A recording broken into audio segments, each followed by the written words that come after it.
Selamat pagi, Assalamualaikum warahmatullahi wabarakatuh.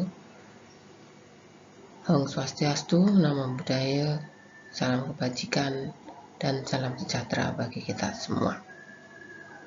Dan salam Pancasila. Pada kesempatan kali ini kita akan membahas materi kelas 9 semester 1 tentang dinamika perwujudan Pancasila sebagai dasar negara dan pandangan hidup bangsa.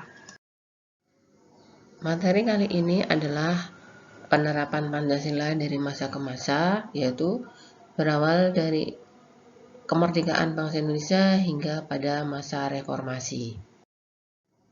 Sebelum melanjutkan pembelajaran, maka tujuan pembelajaran kali ini adalah menganalisis tentang nilai-nilai Pancasila pada awal kemerdekaan, kemudian pada masa Orde Lama, kemudian pada masa Orde Baru, dan menganalisis nilai-nilai Pancasila pada masa reformasi. Proklamasi kemerdekaan yang telah diraih oleh bangsa Indonesia telah memakan korban yang sangat banyak, baik jiwa, harta, dan benda dari bangsa Indonesia sendiri. Sejak awal kemerdekaan, seluruh rakyat Indonesia itu sudah bertekad untuk menentukan nasib bangsanya sendiri dari ancaman, baik dari dalam negeri maupun dari luar negeri. Sejak Pancasila ditetapkan sebagai dasar negara, telah mengalami pasang surut.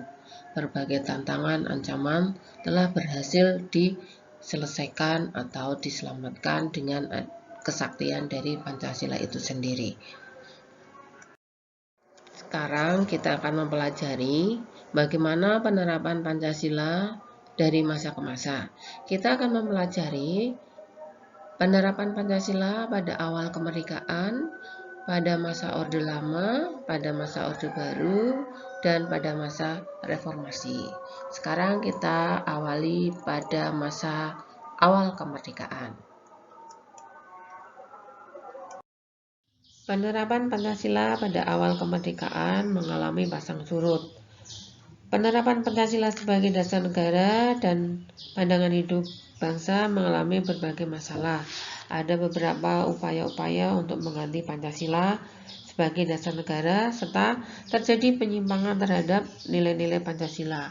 Upaya-upaya tersebut antara lain adanya pemberontakan PKI Madiun tahun 1948, pemberontakan DITII, pemberontakan APRA, pemberontakan RMS, PRRI Permesta, serta perubahan RIS menjadi NKRI. Pemberontakan PKI Madiun tahun 1948 dipimpin oleh Musso. Tujuan utamanya adalah mendirikan negara Soviet Indonesia yang berideologi komunis dan ingin mengganti Pancasila menjadi paham komunis. Namun, pemberontakan ini dapat digagalkan karena memang komunis tidak sesuai dengan ideologi Pancasila. Pemberontakan yang kedua adalah pemberontakan DITII yang dipimpin oleh Sekar Maji Marijan Kartosoewirjo. Tujuannya adalah ingin mendirikan negara Islam Indonesia, mengganti Pancasila dengan syariat Islam. Namun, tindakan yang dilakukan oleh DITII justru bertentangan dengan syariat Islam yang sebenarnya, karena mereka melakukan perusakan-perusakan, pembakaran-pembakaran rumah, pembongkaran-pembongkaran jalan, perampasan harta, serta melakukan penganiayaan terhadap penduduk. Upaya penumpasan DITII berlangsung cukup lama, namun pada tanggal 4 Juni 1962, Kartosoewirjo beserta pengikut-pengikutnya berhasil ditangkap. Pemberontakan berikutnya adalah pemberontakan Republik Maluku Selatan yang dipimpin oleh Christian Robert Stephen Sumokil. Tujuannya adalah membentuk negara sendiri yang didirikan pada tanggal 25 April 1950. RMS di Ambon berhasil ditumpas oleh militer Indonesia pada November tahun 1950, namun konflik di Seram berakhir hingga Desember 1963 yang kemudian mendirikan pemerintahan dalam pengasingan di Belanda pada tahun 1966. Pemberontakan yang keempat adalah pemberontakan PRRI Permesta yang dipimpin oleh Sarifuddin Prawira Negara dan Venja Semual, terjadi pada tahun 1957 hingga 1958. Gerakan ini merupakan bentuk koreksi terhadap pemerintahan pusat yang dianggap bersifat sentralistik di bawah pemerintahan Soekarno, sehingga pembangunan di daerah itu diabaikan dan menimbulkan ketidakadilan. Berikutnya adalah Angkatan Perang Ratu Adil atau APRA yang merupakan milisi didirikan oleh Raymond Westerling yang bersekongkol dengan Sultan Hamid II. Westerling menganggap dirinya adalah Ratu Adil yang akan membebaskan rakyat Indonesia. Tujuan dari APRA adalah mempertahankan negara federasi bentukan Belanda serta melawan NKRI yang dipimpin oleh Soekarno-Hatta. APRA melakukan serangan terhadap NKRI pada tanggal 23 Januari tahun 1950 dan berhasil menduduki wilayah Bandung serta menewaskan beberapa tokoh bangsa, antara lain Sultan Hamengkubuwono ke-9 dan Ali Budiarjo. Namun kudeta yang dilancarkan Westerling mengalami kegagalan. Hal tersebut mempercepat pembubaran RIS dan kembali ke Negara Kesatuan Republik Indonesia pada tanggal 17 Agustus 1950. Berikutnya adalah perubahan RIS ke NKRI. Walaupun sudah berubah menjadi NKRI, namun konstitusi yang digunakan adalah UUDS 1950. Pada masa ini, berhasil melaksanakan pemilu yang pertama pada tahun 1955, membentuk Dewan Konstituante. Anggota konstituante hasil pemilu tidak bisa menyusun undang-undang yang diharapkan sehingga menimbulkan krisis politik, krisis ekonomi, dan krisis keamanan.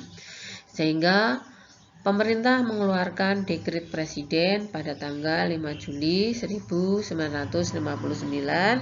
yang isinya adalah membubarkan Badan Konstituante, Undang-Undang Dasar 1945 berlaku kembali, dan UUDS tahun 1950 tidak berlaku serta akan membentuk MPRS dan DPAS.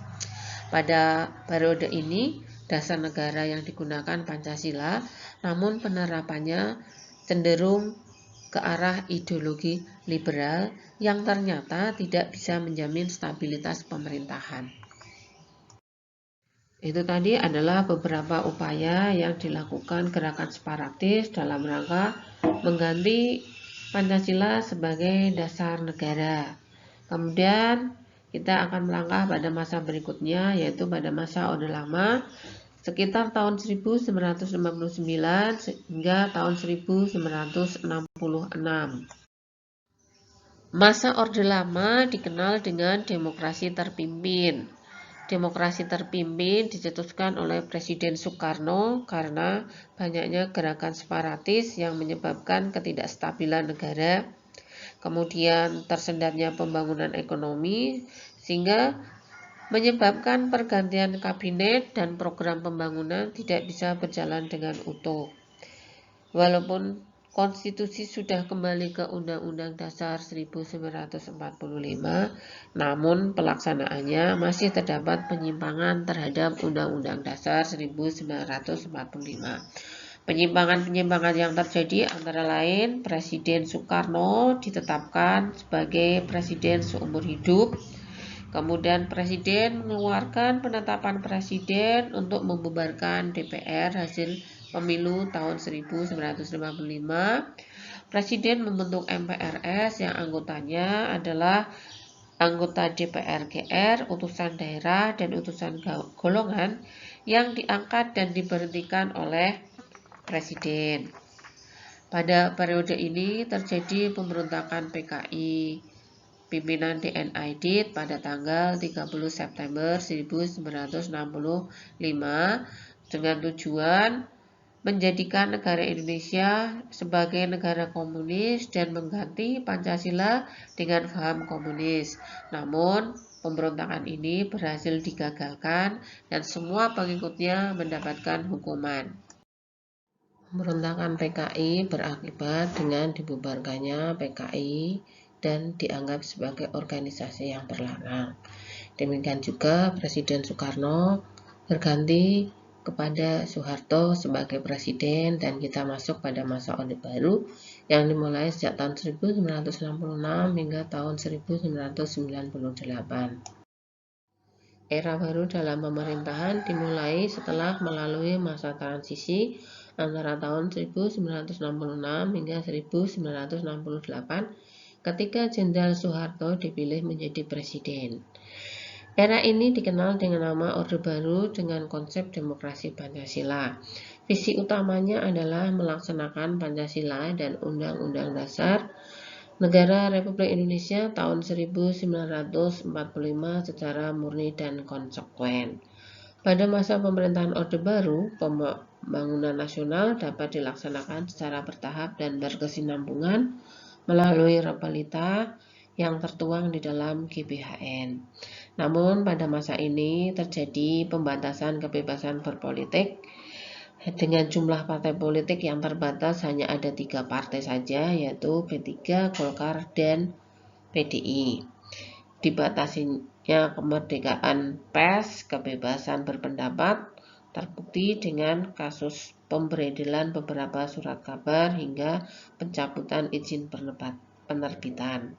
Pada masa ini muncul pula adanya pelanggaran hak asasi manusia seperti kasus Tanjung Priok dan Marsina. Hal ini menunjukkan bahwa perwujudan nilai-nilai Pancasila secara murni dan konsekuen mengalami pasang surut. Pada masa ini terlihat juga ada kelebihan dan kekurangannya.